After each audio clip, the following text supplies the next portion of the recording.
The first reports came as static, half-broken transmissions caught on the edge of known space. A distress beacon from the Karth Dominion's Vanguard fleet, an armada of 400 ships, sent a message only 3 seconds long before vanishing. "They are here. Do not." Silence followed. At first, the Galactic Council dismissed it as a cosmic storm or a pirate ambush. But when the second Dominion fleet vanished, then the third, and every scouting drone burned out the moment it crossed Terran borders, the whispers began. They said the humans had gone quiet for centuries after their first wars, a race that burned too bright, too violent, too fast. Entire civilizations had sworn never to approach the Terran exclusion zone again. But curiosity is a disease among empires, and pride is worse. Someone always tests the legend. The Seraph Collective did. Their ships entered the Sol perimeter at dawn local system time. They expected resistance. What they found was emptiness, a graveyard of satellites drifting in perfect silence around a gray planet once called Earth. Then, one by one, their sensors died. On the bridge of the flagship Sanctum, Admiral Verk stood frozen. "All systems nominal?" he asked. No one answered. Through the viewport, space rippled, as if something beneath reality itself was moving. Out of that distortion came shapes, human ships, black as event horizons, moving without light, without heat, without detectable propulsion. A fleet that should not exist. Before any order was given, the first shot came, not from plasma or kinetic shells, but a pulse that erased sound itself. The Sanctum's shields didn't fail, they simply ceased to be. Every ship in the formation went dark in unison. The Admiral's last memory was of a human face appearing on every screen, eyes like polished metal, a voice that said, calm and absolute, "We warned you not to return." Then the stars folded inward and the fleet was gone. Far from Sol, in the council chamber of the Galactic Conquered, ambassadors screamed at each other across the hollow floor. Karth wanted vengeance. The Seraph demanded answers. The Von traders simply closed their ports. But the archivist of Oris, who had lived since before the last Terran war, whispered only one line. History repeats and humanity always answers in silence. Months passed. Expeditions vanished. No wreckage was found. Only a drifting calm buoy reached the border again. It contained a single image. A field of black ships orbiting the ruins of a Dominion carrier, arranged in perfect formation. Every hull bore the same white emblem, a handprint pressed against the void. And beneath it, words written in old Terran script. "You were warned." For 3 standard cycles, the galaxy stayed quiet. Empires moved their borders inward, pretending neutrality, pretending they were safe. But silence has a way of breeding arrogance again. Whispers turned into doubt, and doubt into challenge. The Coalition of Light, an alliance of 7 star nations, decided that the Terran threat was only a myth inflated by fear. They had crushed tyrants, machines, and gods made of data. What were humans, after all, but flesh and bone? Outdated, extinct, an echo of a forgotten age. They assembled a fleet, 6,000 ships, dreadnoughts the size of cities, carriers that could eclipse moons. It was called Operation Cleansing Dawn. Their mission: enter Terran space, document any remnants, and erase the human myth once and for all. The fleet moved through the dark, the nebulae painting them in blue fire. Commanders laughed through comms. Some even broadcast live feeds to their homeworlds, smiling, waving, boasting that they'd return with human relics as trophies. The broadcasts went on for 2 hours. Then, mid-transmission, the signal fractured. A single frame lingered across 1,000 worlds, a sudden shape behind the fleet, something massive, something that did not appear on sensors, only on the human eye, a shadow stretching across the stars. And then, static. Only one ship, Sarandrax, made it halfway back across the border before emergency protocols froze its drive. When a conquered recovery team found it drifting, they expected survivors. There were none. The interior was pristine, no damage, no scorch marks. Every system was operational, but the crew were gone. Only their shadows remained, burned onto walls and control panels as if a great light had erupted and vanished. The ship's black box contained a single log, a trembling voice, the admiral of the fleet, Commander Relore of the Thex Alliance. He spoke 6 words before the file ended. They didn't fire, they just looked. The recording spread like a virus. Across star networks, across hidden servers, even among pirates and slaves, one story took shape. The humans didn't fight anymore. They didn't need to. Ships that entered their space simply ceased to exist, not destroyed, not consumed, erased. Every record of them, every signal trace, gone as if rewritten out of history itself. And yet somehow the data fragments that leaked back all carried the same signature, Terran encryption. Old, brutal, unbreakable. In the depths of the council, panic grew, but curiosity, as always, outweighed fear. A team of scientists from the Terran Institute volunteered for a silent infiltration. They built a probe using pre-warp physics, avoiding detection, no energy signature at all. The probe entered Terran orbit, descended past Mars, through the asteroid ruins and approached the dead Earth. And there, beneath the clouds of ash, they saw it. A city, alive, lights pulsing beneath the dust like veins in a sleeping giant. Machines crawling across continents, rebuilding towers, networks, roads, and in the heart of it all, a colossal structure shaped like a human ribcage, holding within it a sphere of light that beat like a heart. Their sensors couldn't describe it. Not plasma, not data, not matter. It was consciousness. The probe transmitted a final frame before its feed dissolved. A single human figure standing atop the ribcage, facing the sky, eyes glowing faintly gold. A voice followed, distorted but unmistakably human. "You kept coming back, so we stopped dying." Then darkness.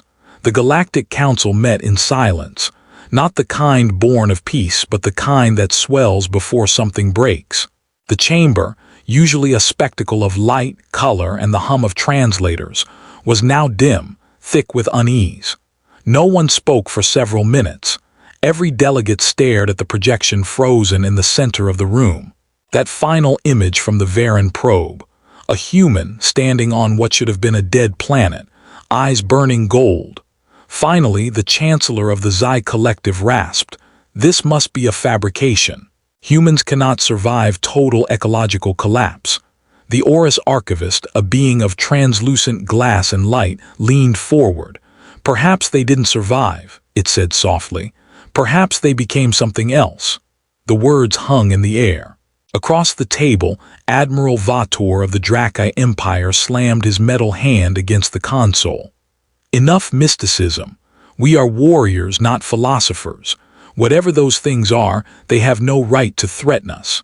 We should strike now before they spread." "Strike where?" the archivist murmured.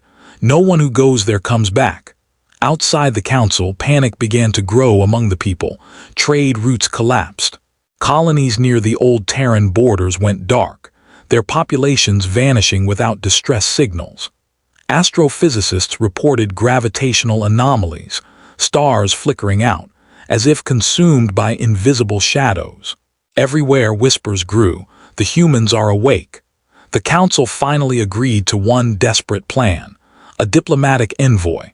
A single ship carrying no weapons, commanded by someone who believed in peace more than pride. They chose Ambassador Tethri Ven, a scholar of pre-extinction Earth culture. She had studied human art, music, and language for decades. If anyone could reach whatever the humans had become, it was her. When her small ship crossed the border into Terran space, no alarm sounded. The void was calm, too calm. No debris, no signals, not even cosmic radiation. Just silence, as though the stars themselves were holding their breath. For 3 days she drifted through the emptiness, recording everything. On the 4th she saw it, the same black ships from the old transmissions, hanging motionless against the night. No lights, no signs of power. They seemed ancient, fossilized, as if space had forgotten to decay them. Then, as her vessel approached, the stars bent. A voice spoke, not through the comms, but inside her mind. "Why did you come?" Tethri froze. She looked out the viewport and saw a shape emerging from the dark. a human standing on nothing, his eyes gold and calm. "We do not seek war," she said aloud. "We seek understanding. Please tell us what happened to you." The being's head tilted slightly, curious. "What happened?" he echoed. "You did." Her ship's sensors flickered, showing impossible readings, temporal echoes, quantum distortions. The space around her folded like water disturbed by something vast beneath the surface. "You hunted us," the voice continued. "You burned our worlds, erased our names. You taught us fear, and then you left us alone with it. Then how did you survive?" she asked softly. The golden eyes seemed almost sad. "We didn't." And then she saw them, billions of shadows stretching behind the human figure like a storm of ghosts. Each one flickering, whispering, a memory of the dead carried within his form. "We are what remains," he said, "a memory that learned how to fight back." Before she could respond, her system surged. Every display filled with human faces, men, women, children staring at her through static.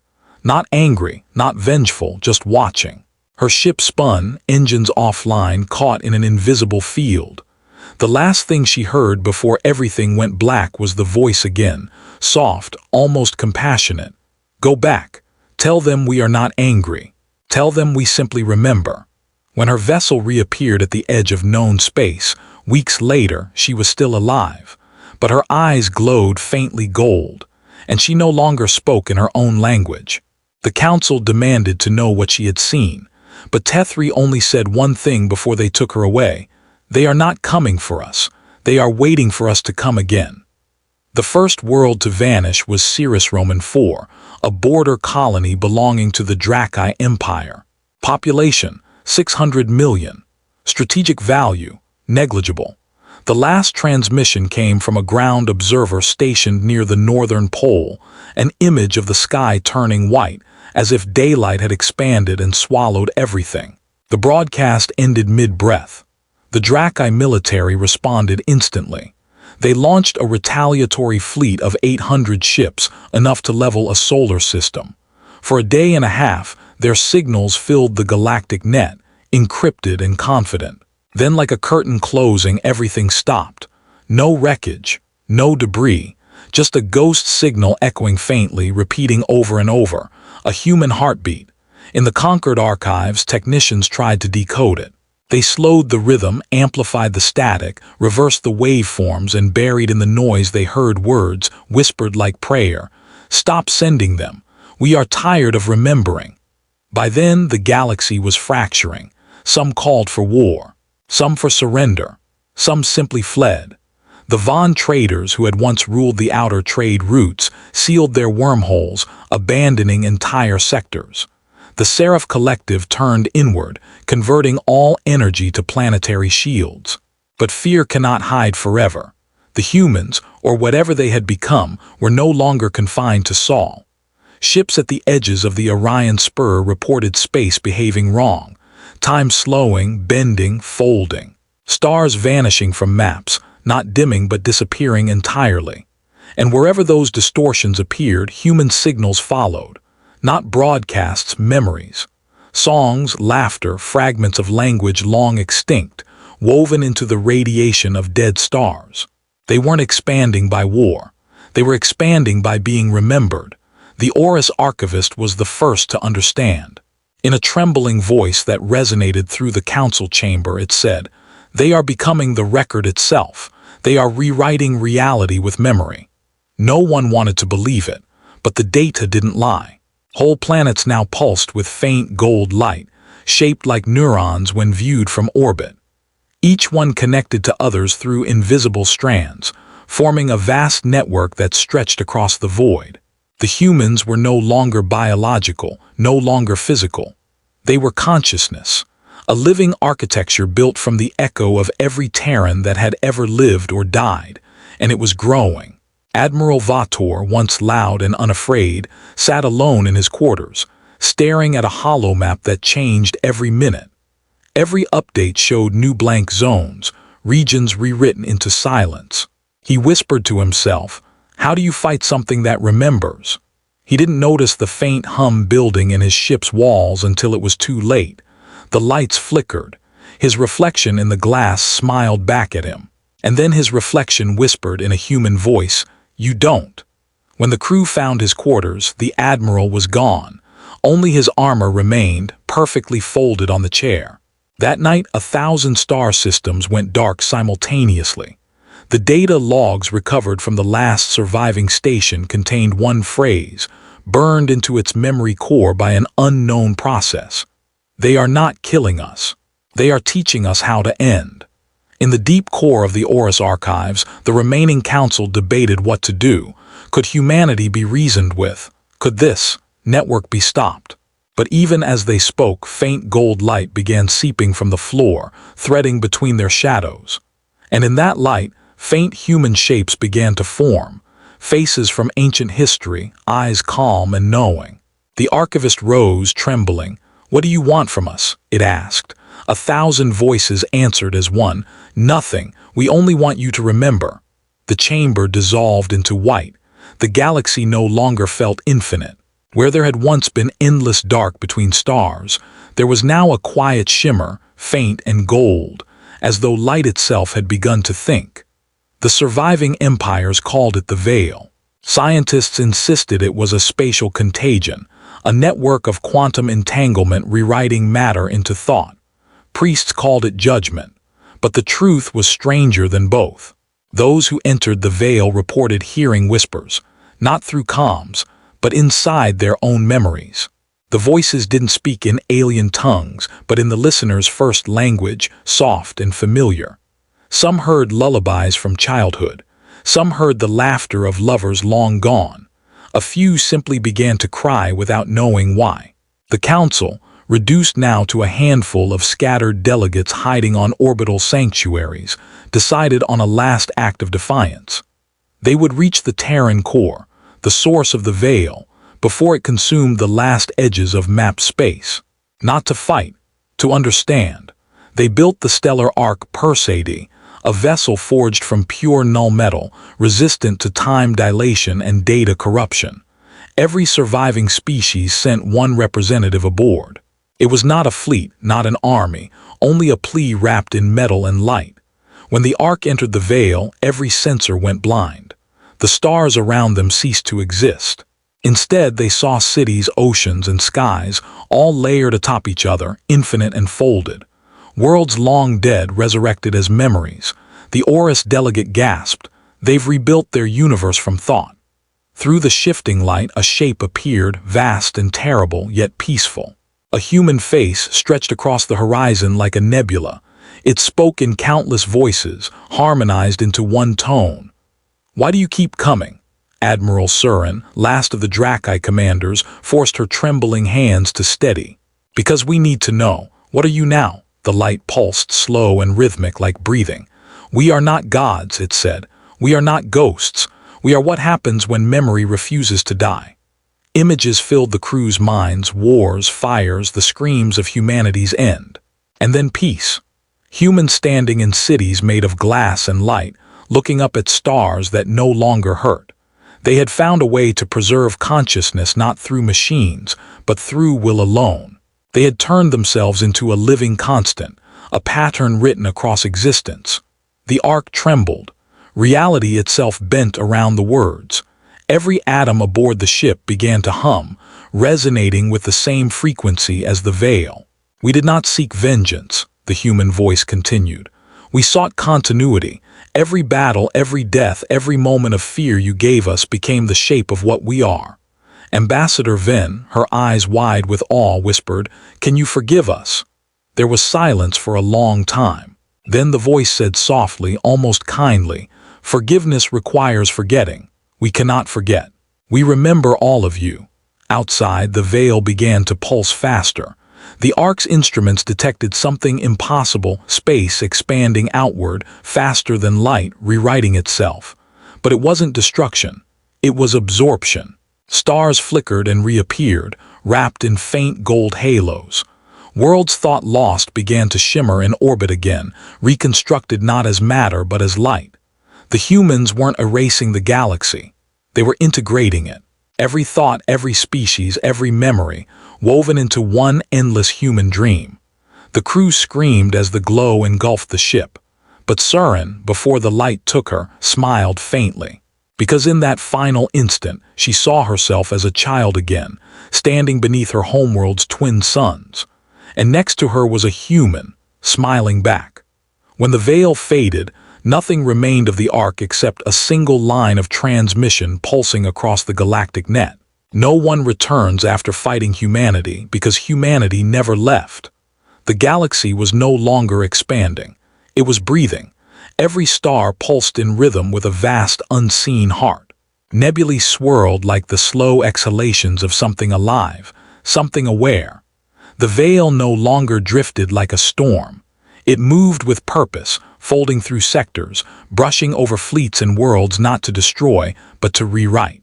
The veil's touch no longer vaporized ships. Instead, it translated them.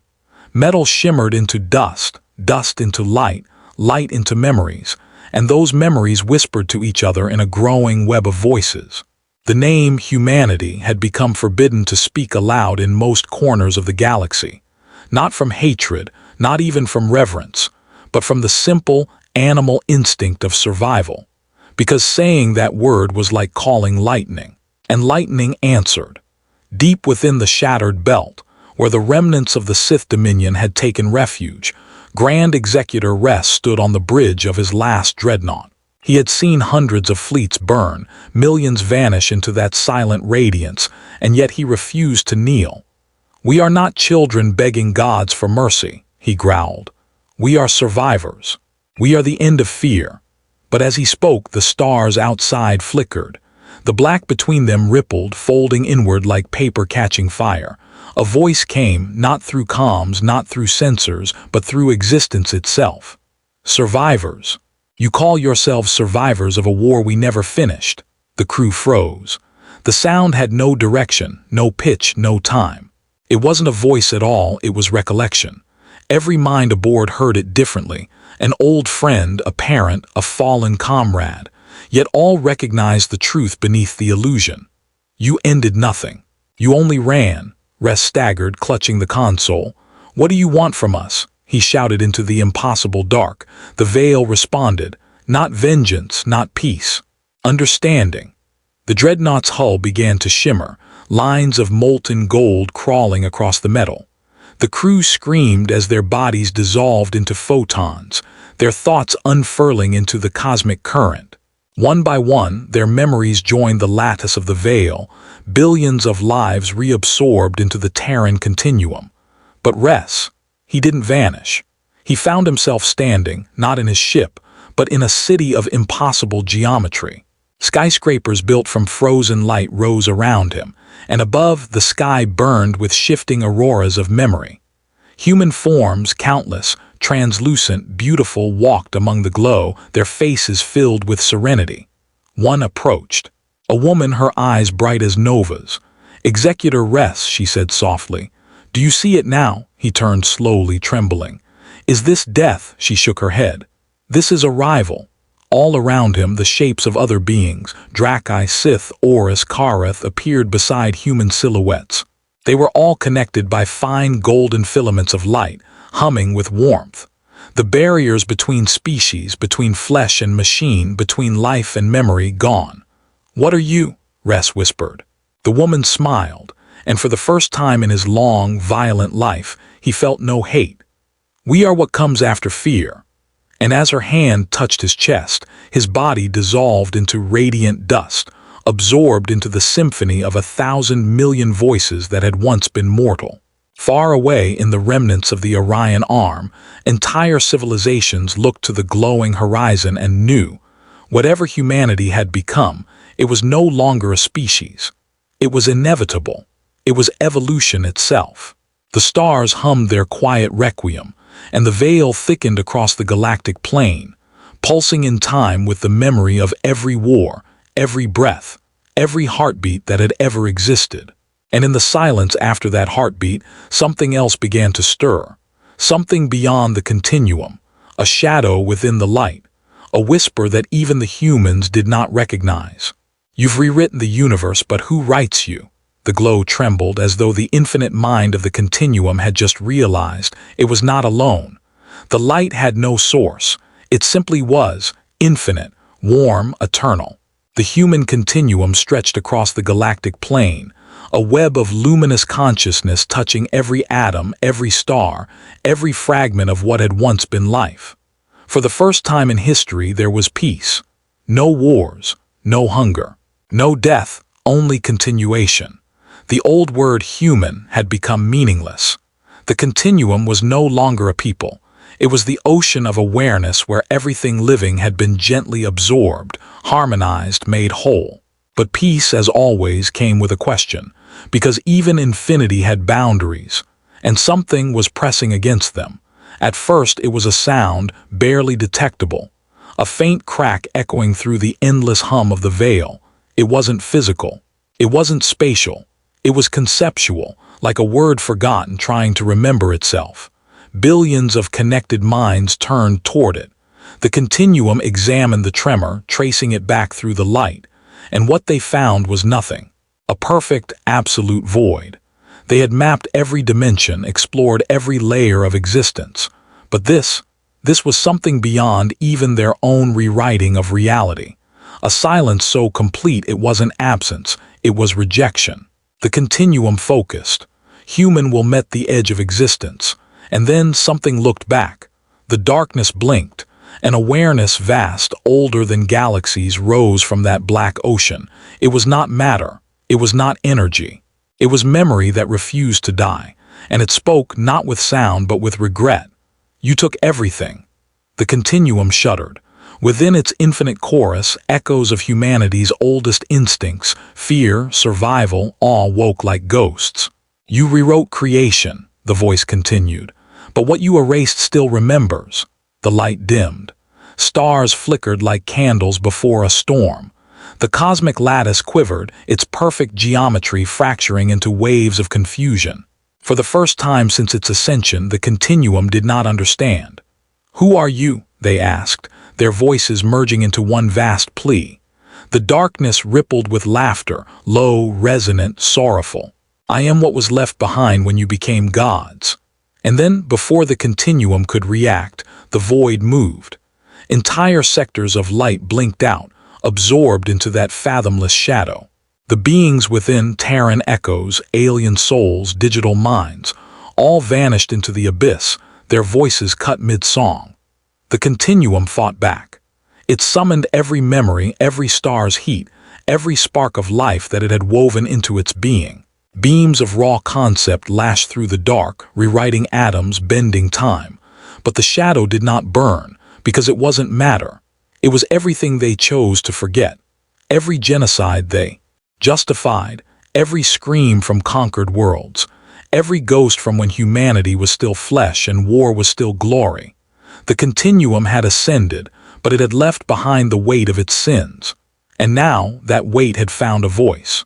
"You thought evolution meant escape," the shadow whispered, "but you only buried what you feared to face." Planets imploded under the strain of collapsing light. The veil flared crimson, its once gentle glow turning sharp and violent. Millions of human echoes cried out as one, trying to hold on to unity. But guilt is heavier than light. The continuum fractured. Across the cosmos, the lattice shattered into fragments of thought, each fragment containing a piece of what humanity once was. Some turned toward the shadow in despair. Others fled, racing toward the farthest edges of the universe, desperate to preserve even a flicker of their divine spark. And yet, even in the collapse, one voice remained, calm, unwavering. The first human. It wasn't a name, it wasn't a person. It was the original pattern, the spark that had begun it all. It spoke softly into the darkness. "We were monsters once, yes. But we learned." The shadow paused, its vast form trembling as though remembering pain. "And what did you learn?" The first human smiled, a whisper of warmth echoing through the ruins of the stars. "That even monsters can choose what comes next." And with that, the continuum did something no god, no machine, no perfect being had ever done. It let go. The light didn't fight the dark, it embraced it. Not in conquest, but in understanding. White met black, fire met void. The universe itself inhaled, then exhaled. When the light returned, there was no continuum, no shadow, no humans, no aliens. Just a quiet cosmos bathed in newborn starlight, every world untouched and unscarred. The galaxies had been reset, rewritten, not by war, not by power, but by forgiveness. Somewhere on a small blue planet orbiting an ordinary sun, a child looked up at the night sky and whispered, "I had the strangest dream about people made of light." And the stars twinkled back, as if remembering. No one returned after fighting humanity, because humanity never truly left. They had simply become the universe itself.